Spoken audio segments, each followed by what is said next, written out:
Hi, Bag family. We got a new family in the house. Introduce yourself so we give y'all a shout out. Y'all YouTubers? No. Oh, just personal? Yeah. Hell, y'all gonna create a YouTube channel. Give them a shout out anyway. Abdul Rahim, I'm Rahim. How you doing? All right.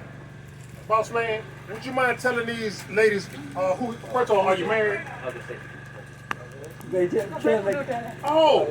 Mandinka. Because see, you're a handsome guy, and I know these women gonna be saying, who is that guy in the red cap? So, okay, so. YouTube, yeah. Say it in your language. Say it in your language. Which language? Okay. Itu mau ensal saja nanti.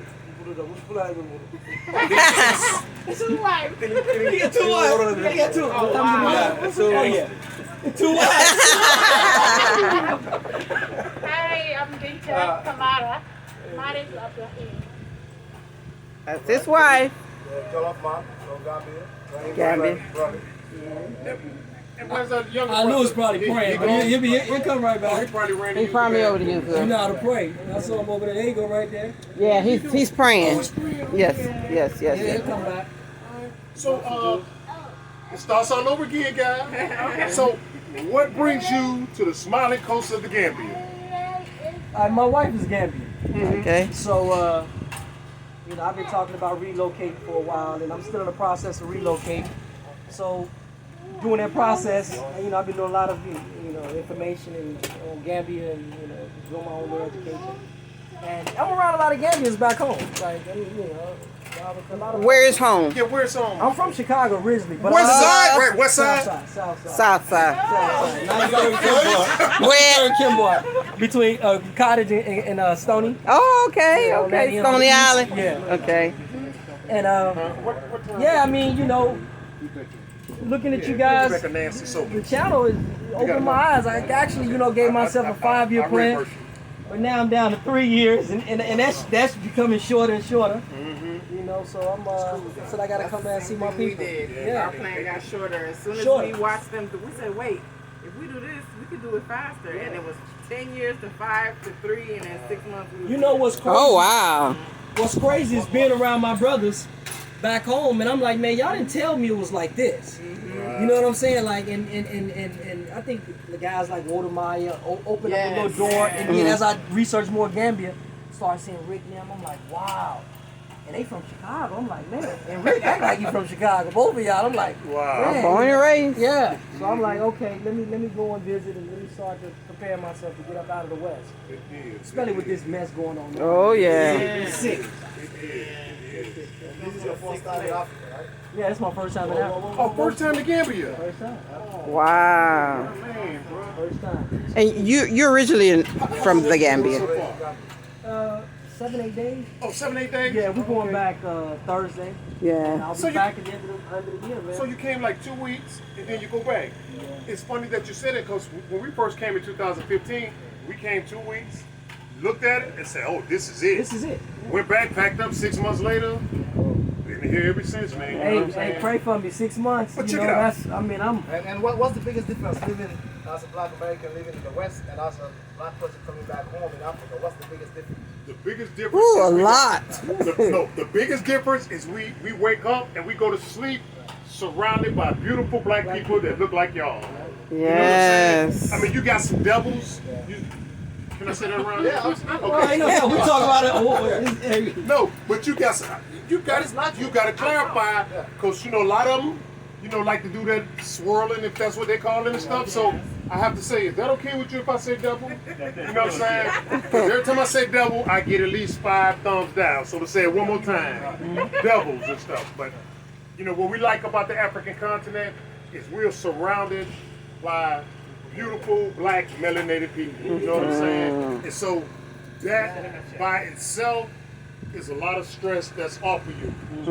Because around them, growing up around them, you're accustomed to them being backstabbers. Yeah. Smile in your face and stab you in the back.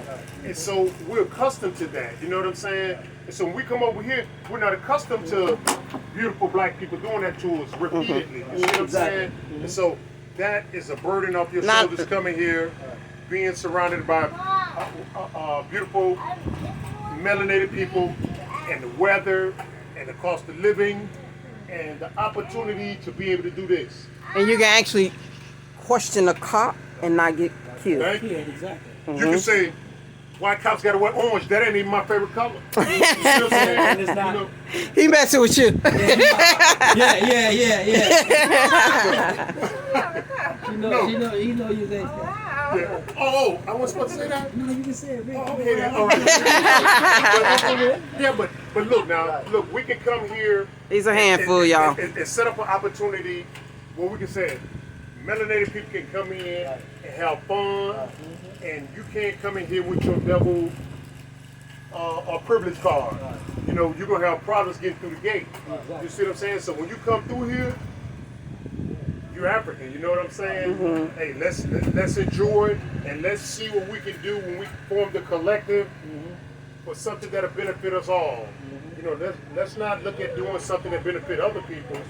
Let's look at doing something that benefit us. And we're not used to that. You know, we're used to putting ourselves last. Yeah. I got another question. What would you say to somebody that lives in the West, like an African American or a black American or black whatever, that says that, oh well, I'm not going to Africa because Africans are like this? What would you say to them? We just finished talking about that. Well, somebody that say Africans don't like us, I would say you're right.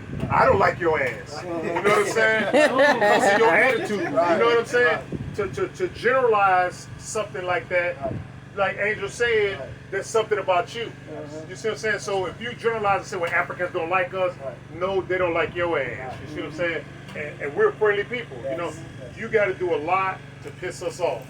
And so if you're going around pissing people off and making generalized statements like, well, Africans don't like us, no, it's you. Yeah, because the Gambian people are very wonderful people, warming. I'm an yes. ex-military person, and I've been through a lot of places on the African continent, and I've never met an African that I had problems with. You see what I'm saying? Hey, I look at you just like, hey, we from America or from the continent.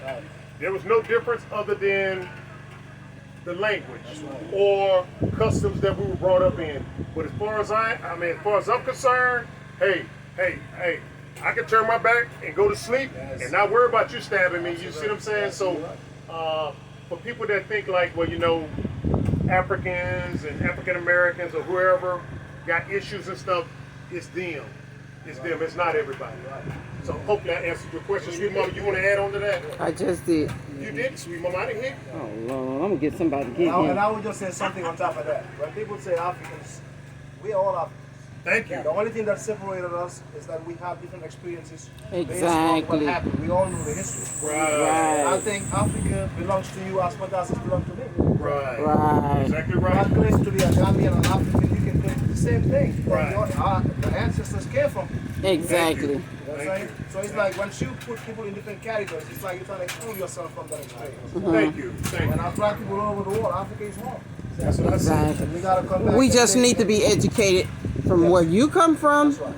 I come from, Yes. and the next person that's an African. It could be Caribbean. We all have different experiences. Exactly. But at the end of the roots, the foundation of the roots is the same. I agree. When trees grow, they grow with different branches, shapes and sizes, right? Exactly. The foundation is the same. I agree. And I think we have to start looking at it from that central point. You're so right. You know, it's a 100% African experience. Regardless of where we come from, the foundation is the roots, and the roots is Africa.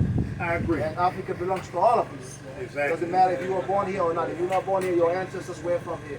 You can Exactly. claim as much as we can claim here. Right. You know, And all these I different agree. nations and all these things are the legacies of colonialism. Right. We all know what that is. They put that in place Yes, for a reason. Absolutely, so that we can put people in different categories. Yes. Once you put them in different categories, they start thinking that, oh well, I'm a French African, I'm a Portuguese African, I'm an English African. No, you're an African. You're an Exactly. African, period. right. Doesn't have to We've be met French, someone who say that, no, I speak French, Yes. so Yeah, I don't care what you speak, you're still African. That's right. And that's what we do. We don't want anybody stereotyping us or typecasting or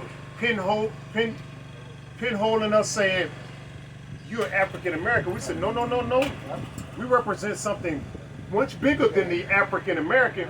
We represent the global African. That means I can come from Haiti, I can come from Portugal, France, Spain, Gambia, Nigeria, Congo. We're the global African. So don't say, you know, you're African American, you act a certain way. Because you can put me with you, other than the dialect. You see what I'm saying?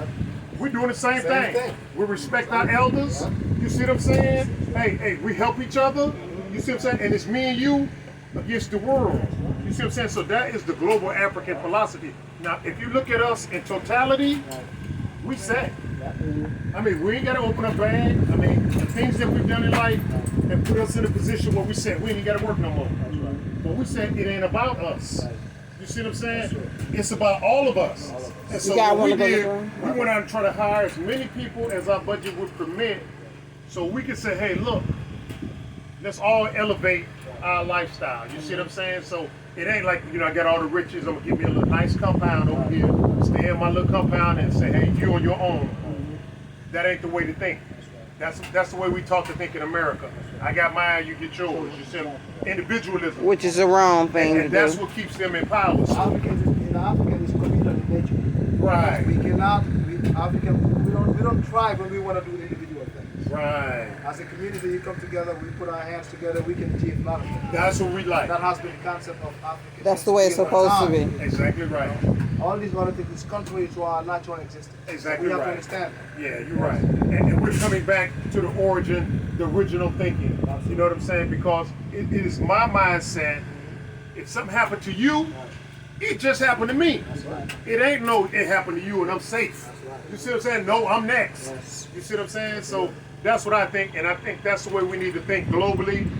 If they've done something to somebody in the Congo, we're next here again. You see what I'm saying? So we should be up in arms saying, hey, let's make sure that don't happen again in the Congo, as well as coming here in the Gambia and stuff. So and I always tell them all the time, I'm like, it is very important for us to have our brothers in the diaspora coming back home. Yeah. Right. You know why? They're going to help us in the struggle for the liberation of black people all over the world. Thank you. Because exactly if we join hands together and we put our knowledge together, that's one power force there. You're right. If we separate ourselves and our struggles, there's no way we can achieve anything. I agree. I agree. And I think what you guys are doing is revolutionary. Thank you, brother. This is bigger than just the backpack. Yeah, thank you. Exactly, that's what we say. This is huge. Right. If everybody can come and do stuff like this, can you imagine how much employment you guys are doing in this? And changing the world. You guys are changing lives. Or Yeah, even exactly. just come. Or even just come. Even just come. You know, when you see an African American go somewhere, it's almost like wow. And they open the doors for other African Americans mentally. To say, man, Africa ain't what they told us it was. You're right. You know, and then when you start connecting with people, you say, man, they live like us. They're You're just right. like us. Exactly They gather right. together. Everybody, and you start realizing, man, they kept us apart for a reason. Yes. Thank You know, you. they I was gonna say separated us that. for a reason. That's why. Because we got That's more in why. common than we do. Just like I You said, don't divide people, you can't conquer. Baba, 400 Yes. years in America, our culture is closer to Africans Africa. than it is to white folks. That's why they hate us. Yeah, That's what. and we won't conform, and Thank that's you. why we're. Say it again, bro. We will not conform. We will not conform. Nah, we fight white supremacy, man. Thank daily. you. Thank you. You know, and that's why the police is so aggressive towards us. We won't conform. Because they won't conform. Yeah, and sisters now are wearing natural hair, and they hate it. Yeah. No, straighten your hair. You know what I'm saying? Straighten your hair. We're like, no. We want to wear dreadlocks. We want to wear the afro, and they hate it.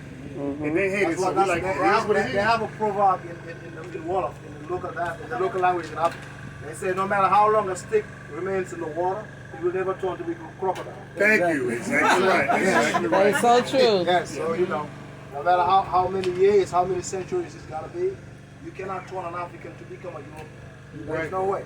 It is against our natural existence. There is certain ways that Africans have to live. Right. And anything that's contrary to that, it's not gonna work. I think our thing is, or our focus is accepting what we have, right? And strengthening that, right? Not necessarily trying to conform or live like somebody else to be accepted. Thank I you. think when you leave the West, man, for me, I feel free. Bro, I'm not gonna lie. The day I woke up in Africa, I'm like, wow. You know, it's like you feel with freedom here for the first time in your life. Right. You know, you feel like Everybody this is my feeling it. home. Like I've been somewhere for 400 years, man, homeless.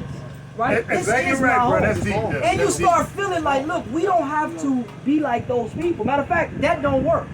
What's going on in America, we don't have to adapt that stuff. It's You know what I'm crumbling. saying? It's crumbling. You know, we have to adapt our own reality, our own identity, and continue that. And we are the only ones who can develop Africa. Nobody else will do it for us. It's not Anybody it's that's not gonna come benefit. here, they're trying to see what they can get from here, Thank how you. they can exploit the people. Right. We are the only ones that can make Africa what we want Africa to be. That's why they don't want the Americans here. Right. Because once we join, Yeah. that's it. But it's in the world, and I say world, I mean, because that's their little pseudo language for meaning devils.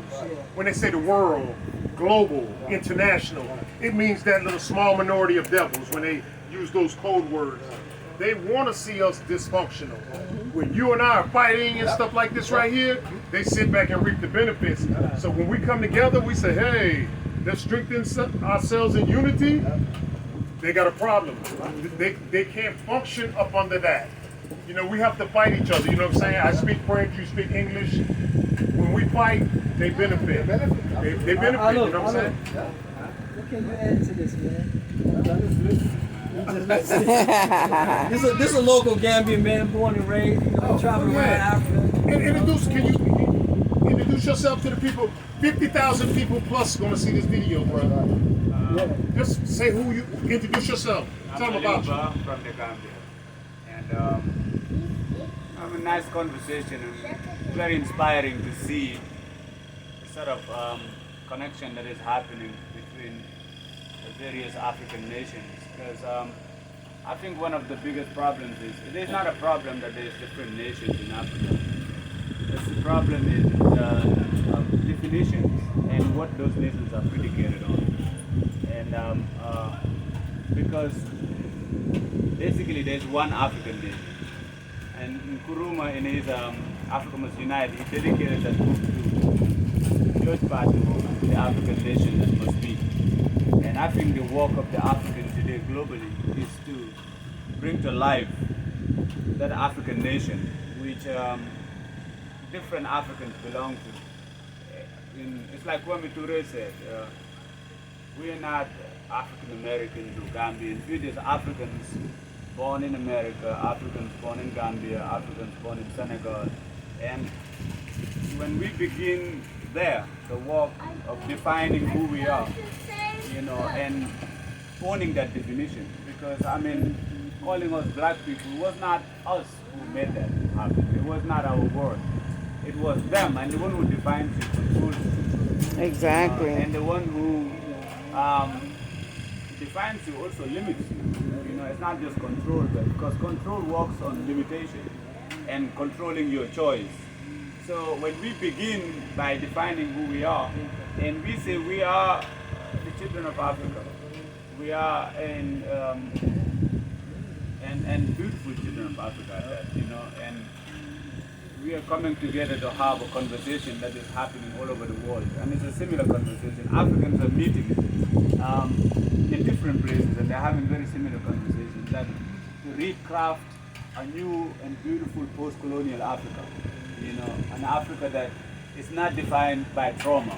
I mean, we are trying a lot, but at the same time, you see within our definitions, there's a lot of trauma-based definition. Now, we are a people who are fighting white supremacy, or imperialism, or neo-colonialism. We're not that, we're so much more than that. I mean, at the end of the day, we proclaim our humanity before the whole world, with no ifs and buts. And our humanity is not predicated on our response to global challenges, but our humanity intrinsically in and of itself. Right. You know, and I think when we begin there, then we can accommodate, because when we start to define ourselves antithetic in an antithesis to something else, then that's where we become obsessed with, let's say, white people. Mm-hmm. And you find this a lot. You find people who, when they wake up in the morning until they go to bed, is about white people, how I hate white people, how I want to fight white supremacy. And that obsession itself fuels white supremacy. Because white supremacy is also an industrial hate. And the moment we focus our energies on loving our people and creating our people and building our people and building humanity, then we move away from the sort of power that we give to this, because this whole thing is defined by energy. You know, there is a very deep psychic and energetic force to this whole demonic New World Order of white supremacy and imperialism. And the moment we stop, I mean, it's good to expose the enemy, but you don't spend your whole life exposing the enemy. Because once you expose the enemy, you have to tell the people what is the counter to the enemy. That you can live like this now. This is the straight and narrow, the siratum mustaqim, you know?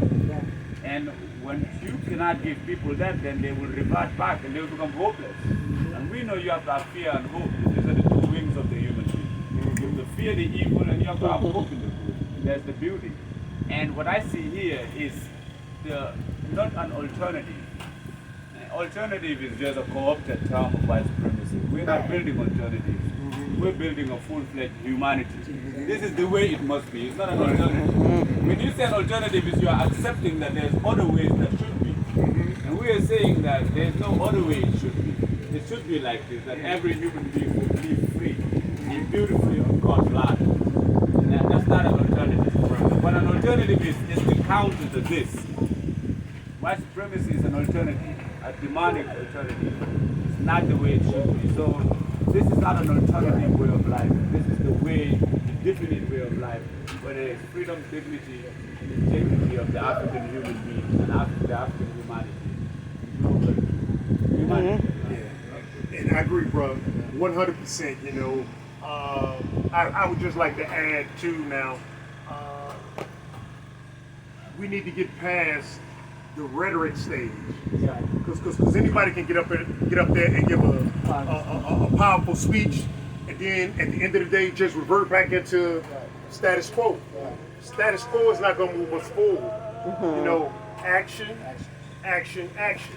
And what we like to espouse is we are people of action. We give you the rhetoric and say, you know, we're going to do this, we're going to do this, we're going to do that. So when you sit back, you look, you'll see we doing this, we doing that, we doing this. Versus somebody just saying, we have to do this, and we have to do this, and we have to do that. You know, you sit back, there's no action. You know, it's like going to school, you know. You know, you get your education, you know, and by the way, education, we got that misaligned. Education is supposed to be learn something and go back and do it for your people. We learn something, go out there, pay me some money. You see what I'm saying? That is not helping your people. You see what I'm saying? If you learn agriculture, okay, I learned how to do agriculture. Now, how can I feed my people? You know, it's not like, okay, I learned agriculture. How can I export this to the UK or America? That's not helping your people. You see what I'm saying? And so we need to get past the fancy speeches and the rhetoric and get down to the nitty-gritty of some action, some backbone. You know, like in America, we got a popular saying, less lift, more hip. You see what I'm saying? You know what I'm saying? Work, you know what I'm saying? So I totally agree with what you're saying. To add to that is, I mean, also it has to be the contemplative act. It can't just be, because one of the things that capitalism sells us is that we have to be productive at all times. We have to act at all times. We say, I think that's too simple. We are going to do the contemplative act, an act that is marked by contemplation. So it is done consciously and intentionally. In that, because one of the first principles of living a civilized life is to have both righteousness and righteous action. But the action, because anybody can act. Because when somebody comes here right now, I start a company, I'm building something, I'm acting, I'm saying I'm a Gambiaite, I'm for black empowerment. But all I'm doing is I'm overworking my people and giving them $50 at the end of the month and then going home. And say, oh, at least I'm doing something. They were just sitting there drinking a tie and I'm giving them $50 at the end of the month. Right. That is not helping them. That is not the good act. I agree. You're so right. That is not benefiting the people. Yes. That's exploiting the people. That's exploitation. That's exploitation. But it's still an act.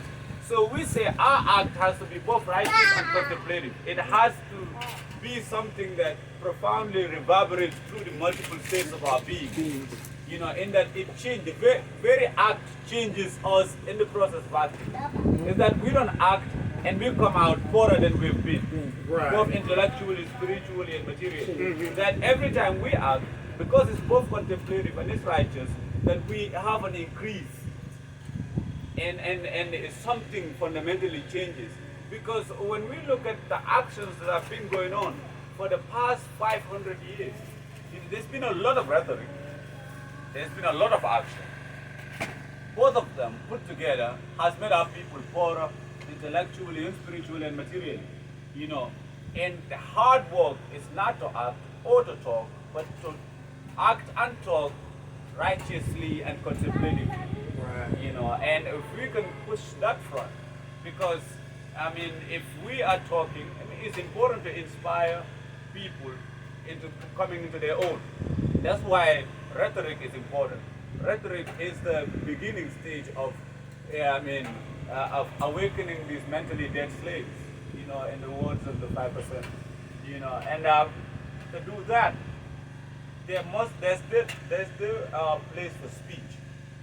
And speech never stops, but speech must now become a contemplative act in and of itself. And we transition from that speech into doing. And that doing must be rooted into being itself, you know. The doing is not separate from who we are, but it's part of who we are. That, for example, I mean, the West sold us that somebody can be a farmer and somebody can be an intellectual. Traditionally, the intellectual was also a farmer because he has to feed himself. And we have to teach our people that. It was the only people who didn't farm in our tradition were the kings, the rulers. But other than that, the griot was also a farmer. The intellectual was also a farmer. The blacksmith was also a farmer because he has to feed himself. There was no such thing as a class of farmers. And then there was a class of intellectuals. Intellect was not divorced from the act. You know, so I think we have to also find a way to reintegrate ourselves, because what they've done is to divide us within ourselves. It begins with us. That, for example, the doctor is a doctor, but he's not a psychologist. How can you treat the human body, but you don't know the human mind? Exactly. You know? And you feed this, they feed this to us, and we accept it. Exactly. And we normalize it. So, I mean, I was just trying to strengthen your point that the act must be contemplative, and it must be something that is in harmony between both speech, action, and thought. Right. You know, when we create that harmony within our people, and I think to create that harmony, there must be an advanced elite of Africans, like Du Bois said.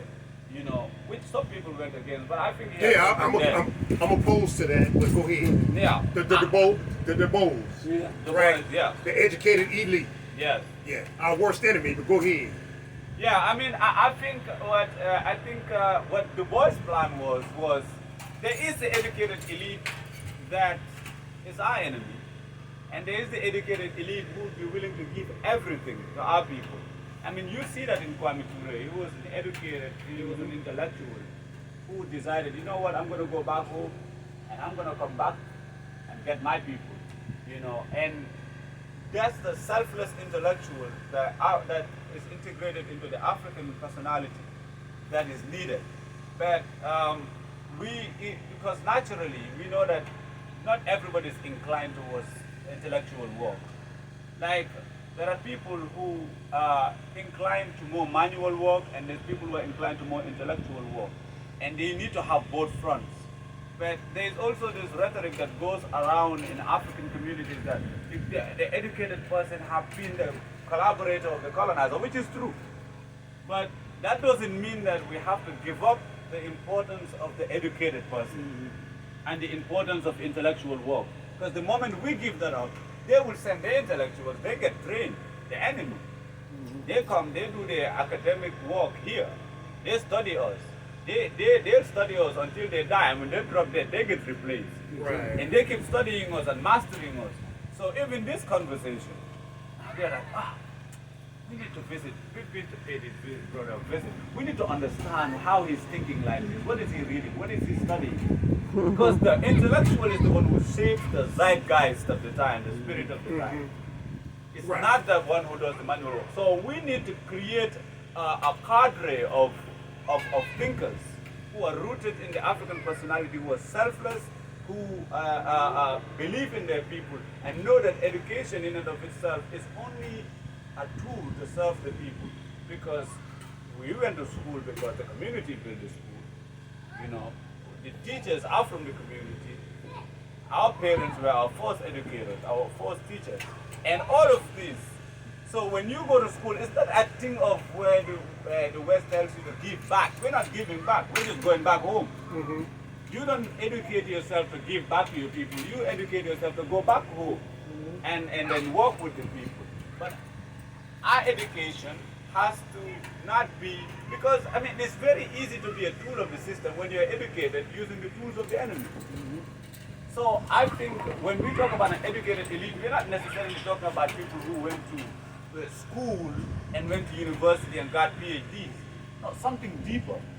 Like when somebody comes here and sits with you people who are elders and seen a lot and been there, done that.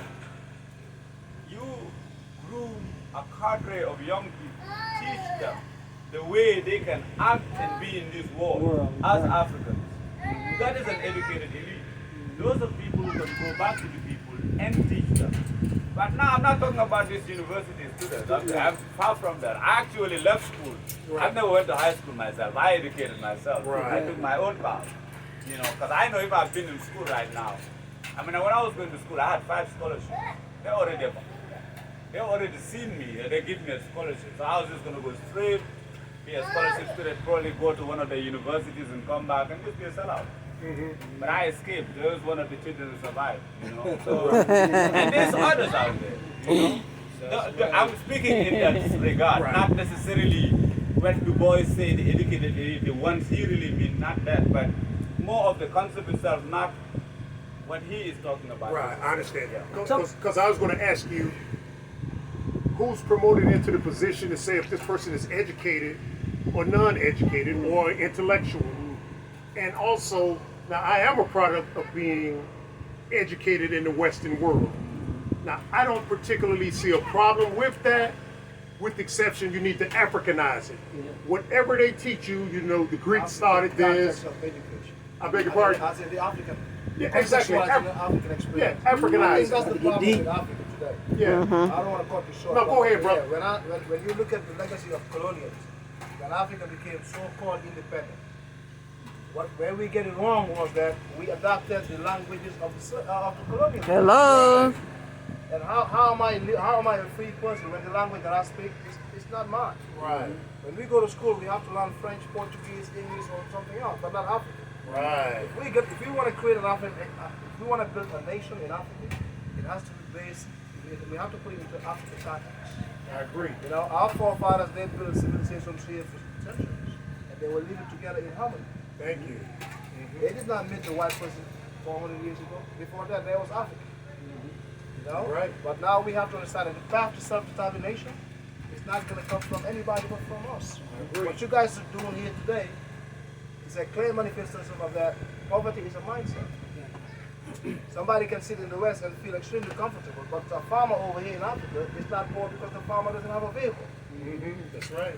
You know, poverty is relative. What's poor to you might not be the same thing to me. Exactly. We have to understand that I always think the ultimate goal of what you guys are trying to do here is trying to uplift Africa and trying to build this place and make it ours. Thank you. Instead of Exactly. waiting for somebody to come back and exploit us like they've been doing for 400 years. That's true. Right. And farming is the basic foundation of freedom. If you produce what you eat, that's the ultimate freedom right there. That's it. You're right. You cannot tell me that you're free about what you're eating is coming from China or somewhere else. You don't know? We have to make sure we learn how to feed our own people. Exactly right. And I think that's the pathway that we have to take. All these other things are very important. Education, intellectualism, these are all just terms just to try to. At the end of the day, everybody's an intellectual. Exactly Based right. on what they're doing. You know? And yet everybody is educated based on what they're doing. The carpenter did not go to formal school, but that doesn't make him, he's not educated. Thank you. He has to learn carpentry. That's a form of education. And you don't need That's any expertise Yes. too in a particular field. You know, like for example, we constantly say we don't know what we're doing. Yeah. You see what I'm saying? But that still does not prevent us from growing baskets full of tomatoes, cucumbers, or you know whatever the case may be. So you don't need this expertise. Every expert was once a beginner.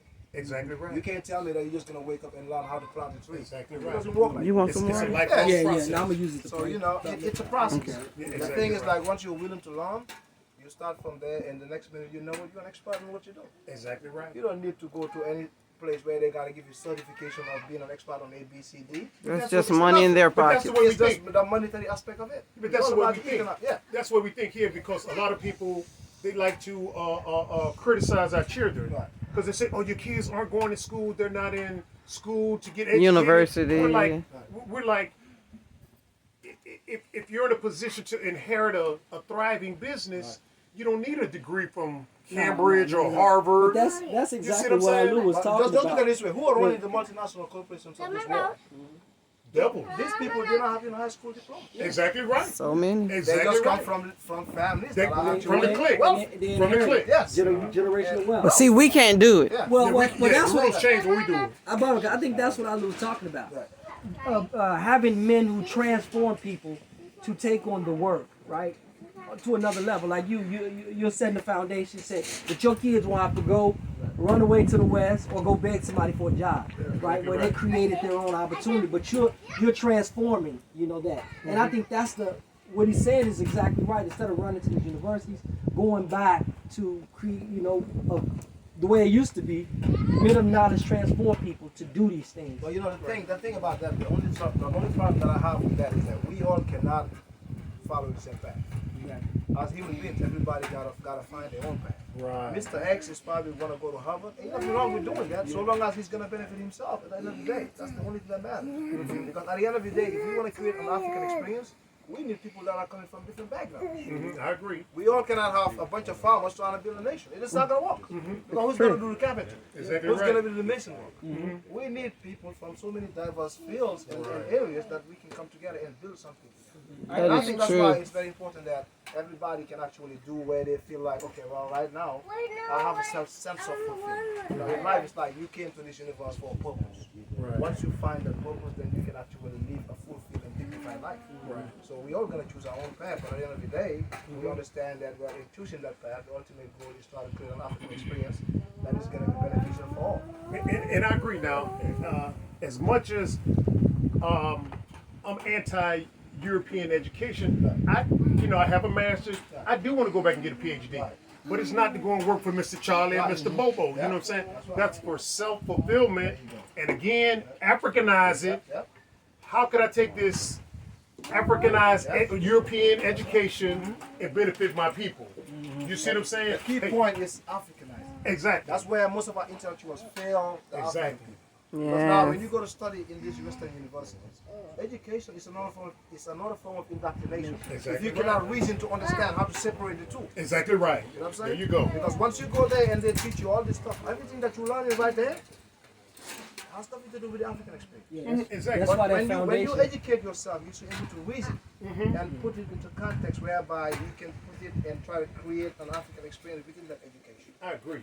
But if you're just gonna copy, it's not gonna work. What And I works in agree. America, it can't work in Africa. It's like Because this the experience are completely different. Yeah, it's like these fundamentals now. I was a business major now. And in business, the only thing they want to teach you to is exploit. That's it. You know what I'm saying? When I married my wife 30 years ago, I didn't marry her to exploit her.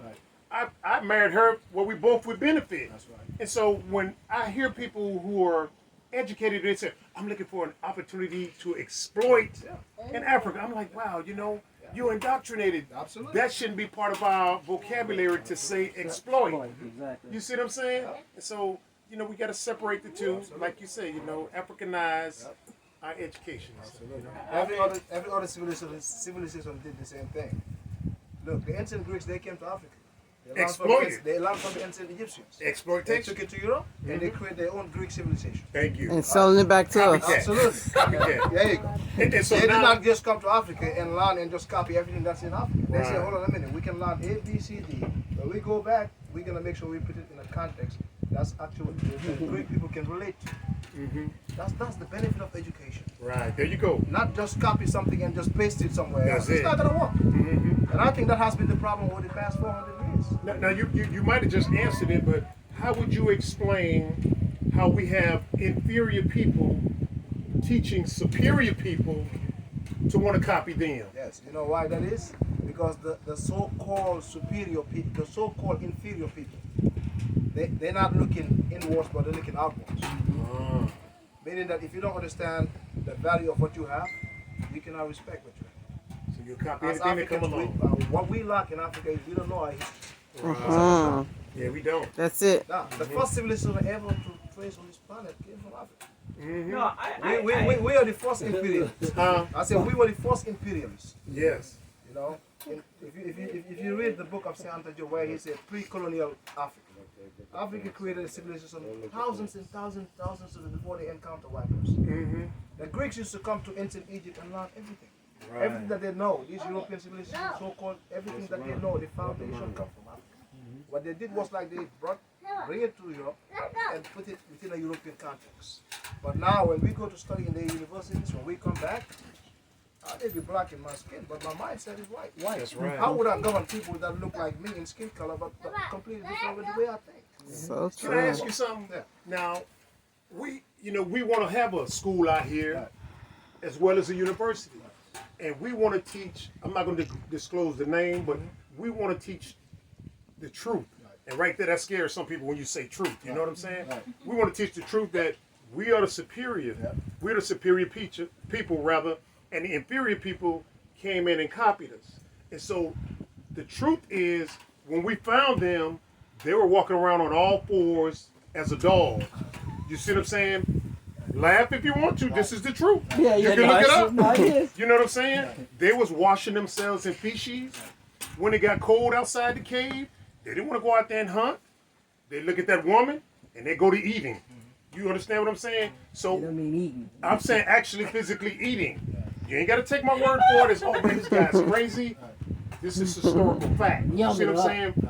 Neanderthals. You know what I'm saying? That's not in our DNA, Neanderthal. We're humans and stuff. So teaching the truth We in that trouble. these people that we idolize and interbreed with and stuff, they're actually animalistic. You see what I'm saying? Walking around on all fours, always got a cannibals. spoon. Do you think that can advance us as a people teaching the truth like that, or we got to come at it from another stance? Ain't nothing wrong with teaching the truth. But I always say the foundation of the truth is knowing who you are first. Okay. And I think right now we lack knowledge of self. Time out though. Is that another visitor, baby? I don't know, because the other lady said she wasn't coming, so. Huh? But We might have to run up out of here. We might not get out of here. I want to hear what he got to say. Okay. Okay. I ain't mean to cut you off. I don't know who that is. That's someone else. But the lady I was who, gonna tell she's her we not was coming, closed. so. No, I was going to tell him we was closed. No, she's here. That's a guy, he looks like. Oh, okay then. All right. Well, go ahead. Brian, me to cut you off. Let Alu access. I want to hear what you got to say when it comes to this. Oh, but I ain't asked him, brother. I asked this brother. Oh, do you? Okay, you okay. get to answer that. Okay. Answer that first, though. Did you heard my question? I just want to hear. This is Yeah, interesting. the foundation of it is just knowing the truth, knowing who you are. Right. Like in one of they always say, you can't know where you're heading to if you don't know where you come from. Right. You know what I'm saying? And I think the African lack knowledge of self. Mm-hmm.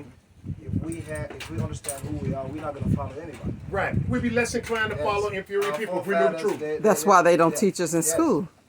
And at the end of the day, I think sometimes I look at our people as kind of naive. I don't know who that is. If you are the one that come to my house every day to actually exploit me, and you're gonna come back to me and say, "Hey, Mr. X, I want to help you," and I believe you, Mm-hmm. that's so naive. I agree. And I think we have to change the way we think. Mm-hmm. But at the end of the day, we have to understand who we are. Ryan Knocking. I agree. You know? Maggie I fine. agree. Maggie Black fine. is not a What do you color. like? Black is the Negative. mother and father of Yeah, all like colors. them. I agree. Hello. It's not black comes from. Ooh, You can have two black people. Shut up. Don't get him started. I agree. Hello, how are you? Thank you. Well said, brother. Thank you. Okay. Thank you. You know, That's mine too? yeah. Oh, thank you so But much. Okay, you're working the on problem it. is most of us don't understand who we are. I That's agree why now. we keep following. Look at it this way right now. The reason why Africa is the way it is Which is? because lack Which is? lack of capacity. Okay. I'm recording. In all sectors. the capacity I'm is recording. lack. What's up? We have the natural resources. We have the human capital. We have the intellectual capital. But still, the It's. Africa I cannot thought it do was one step James. forward. Baba, you don't think it's a I little think the biggest problem, spiritual? Okay. I'm biggest talking. problem I'm finished. for that is that lack of understanding of who we are and what we're trying to achieve as a nation. Thank you. Because the problem is, now look at it this way. If Mr. Rahim comes over here and want to establish a business and he's an African, it may take him probably 6-7 months to establish that business. But if Mr. Raoul comes from somewhere else in Europe, Yes. he walks in, they roll the red carpet. Right. That is We've true. seen They're that. supposed to be that way. Yeah, we've seen that. You know? Yeah, we've seen They're that. supposed to Mr. be that way. Wong, Mr. We gotta make sure that we Mr. protect Goldstein. our house. Hey, There's nowhere else in the world where you can go, and you're not a citizen. That's why we or you don't lose. belong to that area, and you have, or you have all these privileges. Only in Africa. Mm-hmm. An African man will never go to Chinese and own a company. Hell no. Or land. No. Or land. Or land. They can come here and own whatever they want. We gotta change that. If we don't protect what ours, somebody else is gonna take it away from us. I agree, bro. I agree. That was the reason we were colonized for over 400 years. exactly. That was the reason our people were captured and sent into captivity in the Western Hemisphere. Exactly right. Exactly right. You know, because we tend to think that everybody else is like us, while everybody is trying to exploit us since the beginning of time. Great point. You know, Great point. if we don't have this resilience, black people or African people as we know it, we extinct right now. We would have been long gone. Right? Because of that survival spirit that our ancestors, passed down upon us. And left That's in why us. we're still here having this conversation. Thank you, brother. Thank you. But we ain't just having a conversation. This is leading to action. Absolutely. Pro-African action. So this ain't just a regular shooting off the hip conversation. Because this is leading to action and stuff. So you wanted that brother to answer that? No, yeah, I want to see what Alu's take on that was. Exactly. I mean, I think I was going to say something. What Africa lacks is what he was talking about. Primarily, it's this, is that, I mean, I have no problem with Western education, but I also have a lot of problems with it. Okay, no problem. The Western educational system is has gone through so much philosophical crises that it's irredeemable. And this whole thing about we can go and nitpick what we want, I think we're far gone beyond that stage. Where this is a system that is a split of the mind-body, and it's something that the more our people go in there to try to get some education. I mean, we can get the engineering and maybe even the medicine. There's a deep crisis in a civilization that would only produce medicine to make you sicker, so they can make profit. Profit off of it. The very foundation, if the foundation and there is no principles, there's only ideals. The ideals are we need to get more freedom, we need to get more money, we need to get more of this, more of that. And the human being is deeper than just ideals. The human being is predicated on principles, and you have false principles. Now, a civilization that has no sort of principles and has no sort of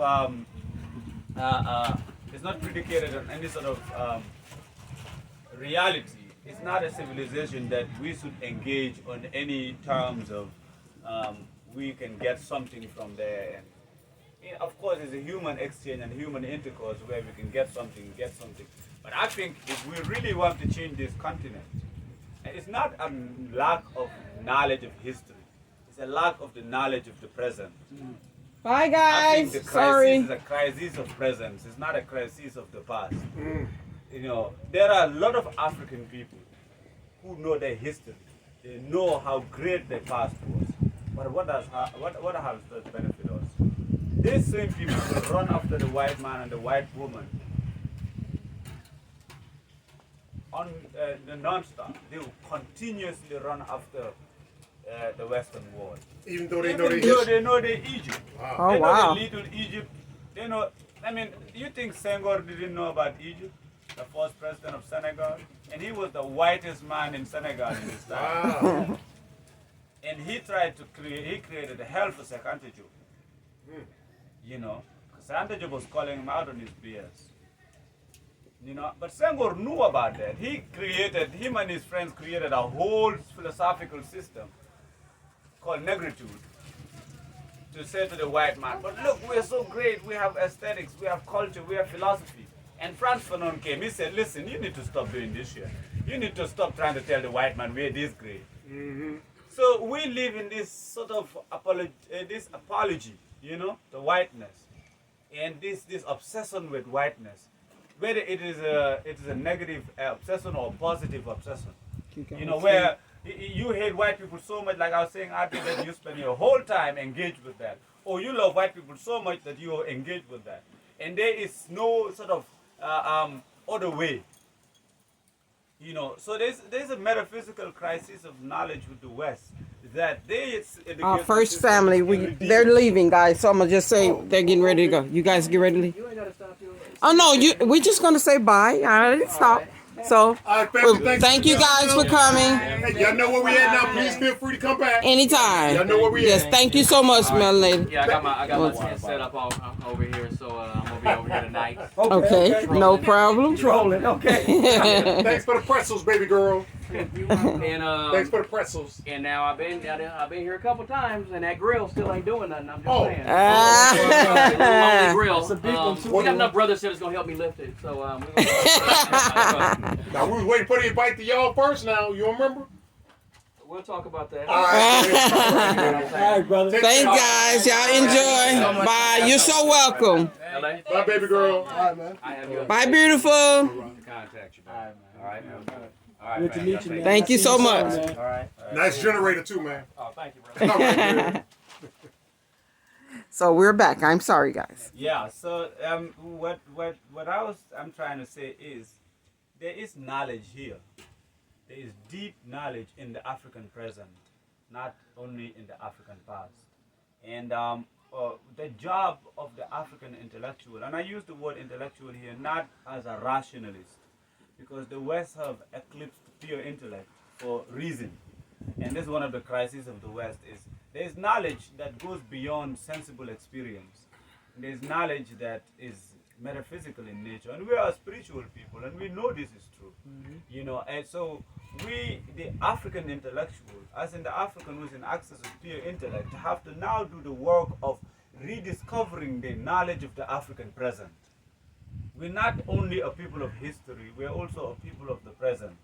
And our history had to inform our presence, and that conversation begins with what happened. Where did the disconnect happen? Because every community is a community because there's a sense of continuity. And there has been continuity, but there's also been a deep sense of discontinuity. Where's the knowledge of Egypt?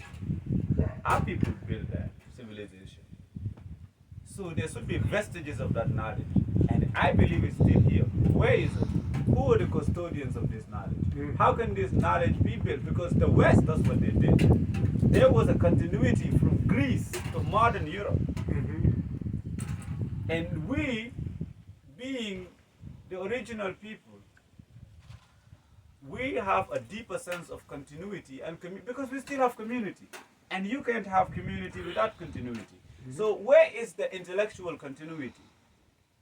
What happened there? These are the deeper conversations we should be having. Beyond the aesthetics of history is the intellectual import of our history. And that intellect is what built the pyramids. It's the intellect that built the mathematical system that Pythagoras stole. You know, so we have to engage that. And to get to that, there needs to be a deep sense of purification in the African intellect to reach that level. And that's a deeper and more profound work that requires, you know, a lot of sacrifice. And it's easy to go to Harvard or Cambridge or Oxford or all these places. You know, it's not easy to tap into the well of your own knowledge. Because the moment you start doing that, then there's a problem. You know, then there's a problem. But I think our work is to lay the foundation for the next generation to continue that work. And there's been ancestors who began that work. And it's not Nkrumah or Du Bois, because they were too invested in that very knowledge that is enslaving us. And that's the fact. I love Nkrumah, I love Du Bois. But they were too invested in the Marxism and that whole intellectual work, you know, of the West, you know, which it's antithetical to our spirit, because philosophical materialism doesn't inform the African spirit, you know. So we need to tap into our own knowledge forms and knowledge bodies that are here today. And I mean, look, after they have destroyed the earth, you know, with their mechanized agriculture, which they now call agribusiness, they are beginning to accept that the agricultural form of indigenous people is actually better than their farming system. You know, this is more sustainable and will live longer than using those tractors. But then you find a lot of Africans, we need the tractors, we need to bring those machines, you know, we need to mechanize our agriculture. And then what happens? After 10 years, after a decade, the soil is dead. That's right. But our ancestors, they knew what they were doing. I mean, actually, there is a historian from France, Jacques Ellul, who said that the Andalusian civilization, which was built by black people, the Moorish people, he said the Andalusian civilization, they had the power and the capacity to build the modern technology we have, but they didn't, because they knew the damages it would bring, because there would be a complete negation of the natural world. So I think we need to also, because they had a sense of principles, so I think we need to rediscover the first principles of African spirituality. And by African spirituality, you know, Islam is a part of our spirituality. Christianity is a part of our spirituality. Understanding that these are not the propriety of any human being. Like when Africans, in the beginning, when Africa gave the spirituality to the world, Africa gave the life of spirit to the world. And what we gave is what we are going to bring back. But there's so many ways to the divine, and there's so many ways that are embedded within our people that we also need to tap into. So I think there's a lot of work out there, and to seek that truth, it must be divorced completely from the Western intellectual tradition. You know, we only study them to know what they're thinking. Because look at what the West did. I mean, I feel like I'm just digressing now, but and these are things I spent a long time thinking about. And look at what the West did now. Their philosophy is not even philosophy, you know. Now they're just obsessed with numbers and words and identities. That's it. There's a postmodernism is just to deconstruct words. No, this word doesn't mean this. You know, the author. That was a little baby. She left it. And identities. I'm this, I'm that, I'm black, I'm gay, I'm lesbian. There's no more an intellectual tradition that is going anywhere. I agree. You know, it's just arguing about nothing. I agree. So I think it's important to engage every intellectual tradition, but I think it's time we rediscover ours, because it's better. It's still there. I agree. You know, the knowledge that built the pyramids is still here. I agree. The mathematics that was there is still here. The precise nature of the pyramids, the mathematics that was used in there is still here. And we need to rediscover that. When we can rediscover it by going to their universities, and what do they do now? The brightest of our students are sent back home to do their PhD thesis on our people, and that knowledge is taken there and is kept there. Exactly. You know, and so yeah, thank you for having me. You're so welcome. We know, because there was a PhD student that wanted to come around and just follow us with a camera. Yeah. Now, it was cool if she would have resided on the African continent, but she didn't. You see what I'm saying? She was residing in a European country. So we say, no. You cannot walk around and monitor us 24 hours a day with this camera for the reasons that you just mentioned, though. I just want to introduce myself to this brother because... Well, I don't know if he wants to be on camera. Yeah, I just want to say, yeah. Oh, okay. Well, I just want to say hello to you. Now, I'm Rick, man, because when you came in, I didn't get a chance to say hello to you. Now, what's up? Nice to meet you. Where you coming from? No, I'm born in Gambia, grew up here, but I'm actually lived in Massachusetts for the past, 25 years. You want to cut the camera right Okay, I'm about We're to. gonna cut the camera We're getting ready to go, guys. All right, guys. Well, we have another guest, but he don't want to be on camera, so No problem. we're gonna cut it off. You can say whatever you want, Rasta man. You know, the black people, we started in Africa first. We started. Bye, bye, Bag family. We love you and thank you so much. Yeah, we're just going to cut and